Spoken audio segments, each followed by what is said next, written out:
குற்றஞ்சாட்டுற இடத்துல இருந்து உங்களை வந்து பதில் சொல்ற இடத்துல பிரதமர் தள்ளியிருக்காரோ அந்த வகையில் அது அந்த யுக்தி பலனளிச்சிருக்கோம் உங்களுக்கு. இன்னைக்கு எங்களுக்கு பிரச்சாரம் செய்யக்கூடிய வேலையை பிரதமர் செஞ்சுக்கிட்டு இருக்காரு. ஓஹோ. எப்படின்னு சொன்னால் மக்கள் மத்தியில் அதிகமான பொய்கள். இப்போ சூர்யா பல உண்மைக்கு மாறான செய்தியை சொன்னார் பாருங்க. இது அவர் சொல்லலாம், நான் சொல்லலாம். ஆனால் ஒரு பிரதமர் சொல்கிறாருன்னா அற்புதமாக டாக்டர் சுமன் சொன்னார். அதுவும் எப்போ சொல்கிறாருன்னா முதல் கட்டம் தேர்தல் முடிஞ்ச உடனே அச்சத்தின் உச்சத்தில் தான் இந்த மிச்சமான பேசுறதெல்லாம் அவர் பேசுகிறாரு. இதுதான் இன்னைக்கு பிரச்சனை. ஏன் இந்த அச்சம் வந்துச்சுன்னு சொன்னால் இன்னைக்கு தென்னகம் மட்டுமல்ல வட இந்தியாவில் ரூபாலாங்கிற ஒருத்தர் போதும் எங்களுக்கு இன்னைக்கு ராஜபுத்துகளுடைய சத்தியர்களுடைய வாக்குகள் வந்து திரும்புறதுக்கு ஒரு காரணம்.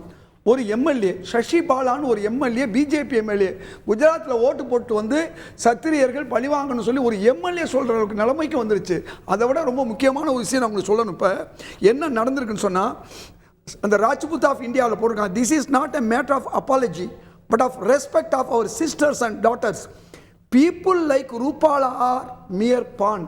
அவங்க வரும் பகடக்காய் தான். This is the ideology of Amit Shah and Narendra Modi of BJP leaders towards Kshatriya.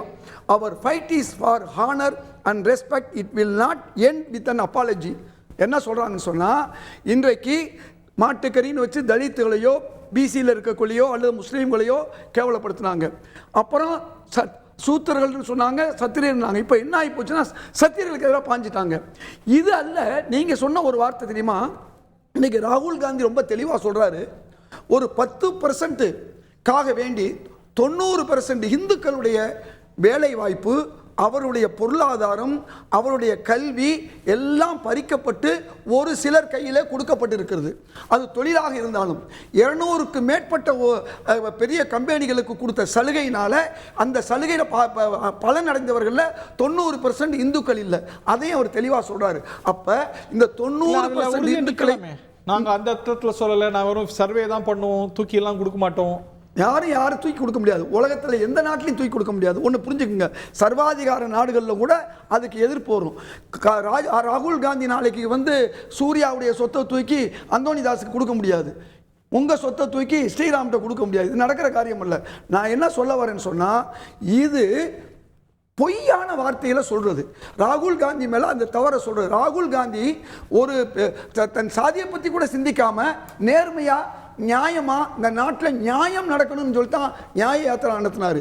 இந்த நியாயம் மட்டுமல்ல, இன்னைக்கு உங்களுக்கு நன்றாக தெரியும், வெறும் 40,000 கோடி வருமானத்தை காண்பித்த 2014 அதானி இன்னைக்கு 11 லட்சம் கோடி வச்சிருக்காருன்னா இந்த 10 லட்சத்தில் ஒரு சிலர் அதானி போல அம்பானி போல பலர் உயர்ந்தார்கள்.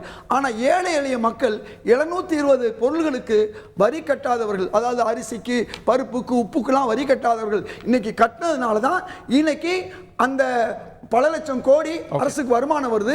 அதே தொழிலதிபர்கள் கட்டின பணம் பாதியாகி போச்சு. அவங்களுக்கு வரி தள்ளுபடி, அது மட்டுமல்ல கடன் தள்ளுபடி, ஒரு 26 லட்சம் 14 லட்சம் 40 லட்சம் கோடி இருந்தா எவ்வளோ திட்டங்களை நம்ம பண்ண முடியும். இதைத்தான் ராகுல் காந்தி சொல்றாரு. ஒரு சிலர் அல்லது ஒரு நிலையினர் மட்டும் இன்னைக்கு எல்லா வளங்களையும் அனுபவிக்கிறார்கள்.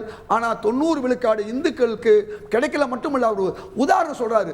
பிரதமர் அலுவலகம், மத்திய ஒன்றிய அரசுடைய அந்த செக்ரட்டரியேட்ல 97 பேர் இன்னைக்கு யார் இருக்கா? அன்னைக்கு 3% தான் ஓபிசி இருக்காங்க. அப்ப இந்துக்கள்ல பெரும்பான்மையினர் அதிகாரத்தில் இல்லை, பதவியில் இல்லை. அது நீதிபதிகளை சொல்றார். 650 நீதிபதிகள்ல ஒரு 100 பேர் தான் 90% இந்துக்கள் இருக்காங்க, மீதி இல்லை. இப்படி ஒரு வித்தியாசமா இருக்கு. இதைத்தான் டாக்டர் மன்மோகன் சிங் ஈக்விட்டிங்கிற வார்த்தை சொன்னார். ஈக்விட்டினா உங்களுக்கு தெரியும், எல்லாருக்கும் சமமா கிடைக்கணும். ஒரு சிலருக்கே போய் எல்லா பொருளும் சேர்ந்துடக்கூடாது. அதைத்தான் ராகுல் காந்தி சொல்லிட்டு வர்றாரு. ஆனா இன்னைக்கு பிரதமருடைய வெறுப்பு பேச்சு ரூபாலா மட்டுமல்ல, ஏற்கனவே பல பாஜக தலைவர்கள் வெறுப்பு பேச்சு பேசுனதுனால இன்னைக்கு இந்தியாவில் ஒரு மாற்றமான ஒரு நிலை ஏற்பட்டிருக்கு. ராஜபுத்துகளும் சத்தியர்கள் மட்டுமல்ல, வட இந்தியாவில் எல்லாரும் ஒரு எதிர்ப்பை பிஜேபிக்கு காண்பித்து 2014 ஆரம்பிச்சிருச்சேங்க ஹேட் ஸ்பீச்சு. இது வரைக்கும் 91 தடவை பிரதமரை திட்டிருக்காங்க, பிரதமரோட அம்மாவை திட்டிருக்காங்க, பிரதமரோட அப்பாவை திட்டிருக்காங்க, பிரதமர் ஒரு வெறி பிடிச்ச நாயன்னு சொல்லியிருக்காங்க, பிரதமர் ஒரு பூச்சின்னு சொல்லியிருக்காங்க, பிரதமர் ஒரு மோத்கா சௌதாகர்னு சொல்லியிருக்காங்க, பிரதமர் ஒரு பனூத்தின்னு சொல்லியிருக்காங்க, பிரதமரை ஒரு சவுக்கிதார் சோறுன்னு சொல்லியிருக்காங்க. உங்களுக்கு ஏதாவது ஒரு மேல கோவம் என்னெல்லாம் சொன்னது எனக்கு கோவம் இல்லைங்க. இதெல்லாம் வந்து புகழ்ச்சி இல்லைங்க. இவங்கெல்லாம் பேசக்கூடாதுன்ற விஷயத்துக்காக சொன்னேன். அதனால இந்த நியூ லோ அந்த லோலாம் இல்லை. Hate speech is hate speech. எப்போ பேசினாலும் அது ஹேட் ஸ்பீச் தான். இவருக்கு இந்த ரீடிஸ்ட்ரிபியூஷன் பற்றி இப்போ ராகுல் காந்தி ஒரு கதை விடுறாருல்ல.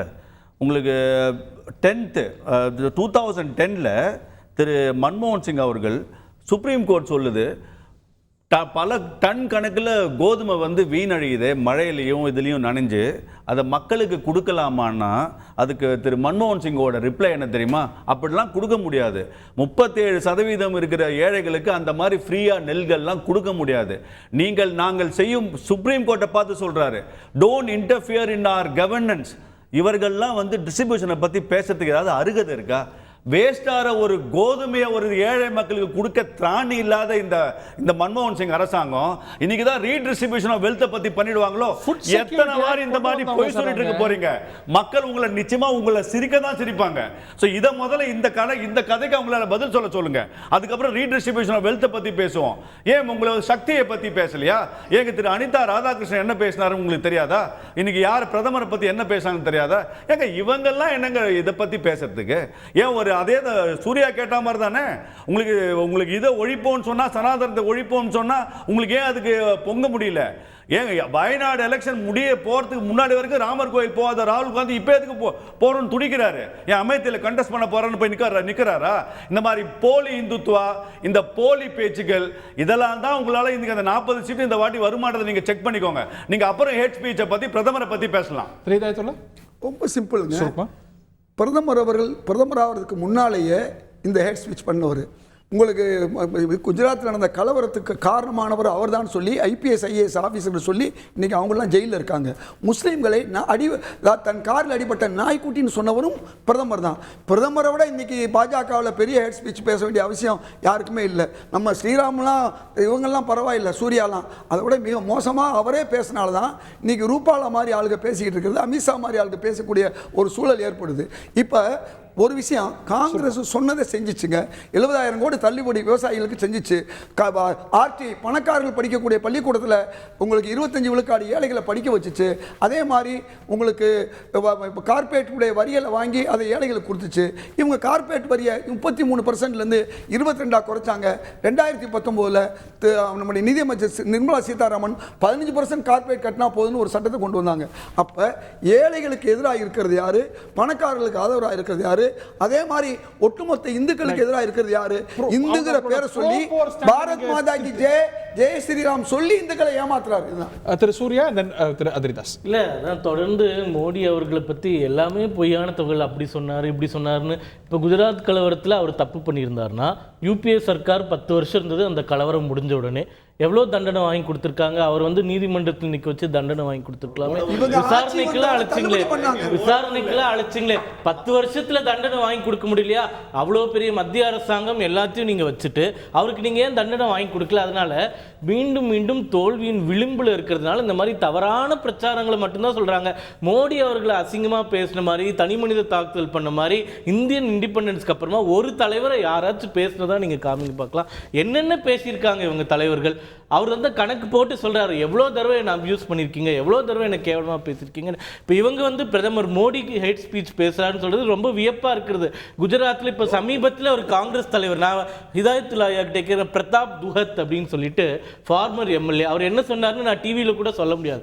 அவ்வளோ கேவலமான ஒரு பேச்சு வந்து பேசியிருக்காங்க. அதனால ஹேட் ஸ்பீச்ன்றது இவங்களுடைய ட்ரேட்மார்க். அது இப்போ இவங்களுடைய நோக்கம் என்னன்னா, மைனாரிட்டிஸ் ஓட்ஸை வந்து முழுமையாக வாங்கணும். அதுக்கு என்ன பண்ண முடியுமோ பண்ணலாம். அப்படி இப்போ இந்த செகண்ட் ஃபேஸ் முடிஞ்ச உடனே இன்னொரு பிரச்சனை என்னன்னா, காங்கிரஸ் வந்து ஒரு 30-40 சீட்டு ஜெயிக்க போகுது 543. அதில் மெஜாரிட்டி வந்து கேரளா, தமிழ்நாடு எல்லாமே முடிஞ்சு போச்சு. இனி அவங்களுக்கு தேர்தலே வேலை இல்லைன்றது தான் எங்களுடைய கணிப்பு. 5 ஃபேஸில் நடக்கக்கூடிய கிட்டத்தட்ட 380 தொகுதிகளில் ஒரு 10 சீட்டு கூட ஜெயிக்கக்கூடிய நிலைமையில் காங்கிரஸ் இல்லை. அதனால அவங்களுக்கு வந்து ஃபினிஷ்டு. இந்த எலெக்ஷன் எங்களை பொறுத்த வரைக்கும் காங்கிரஸ் கட்சிக்கு முடிந்து விட்டது. அவர்களுக்கு வேலையே இல்லை அப்படின்றது அப்படிங்கிறது எங்களுடைய கருத்து. அவங்கள பத்தி பேசுறீங்க, அவங்க முடிஞ்சு போச்சு. நாங்க தான் சொல்றேனே, 1 மணி நேரம் ஸ்பீச்ல 5 நிமிஷம் மத்தவங்க பேசுறதுக்கு பிரதமர் பதில் சொல்றாரு. தேசிய ஊடகங்கள்ல எது highlight அந்த 5 ஆகுது? நிமிஷம் எது மட்டும் தான் ஹைலைட் ஆகுது. இல்லையா? ஏன்னா சென்சேஷன் தானே நம்மளுக்கு தேவைப்படுது. ஒரு ஸ்பீச்ல எடுத்து பாருங்களேன், தெரியாதா? உத்தரப்பிரதேஷ்ல பேசினார்னா உத்தரப்பிரதேஷ்க்கு என்ன பண்ணிருக்குன்றத 1/2 மணி நேரம் பேசுறாரு.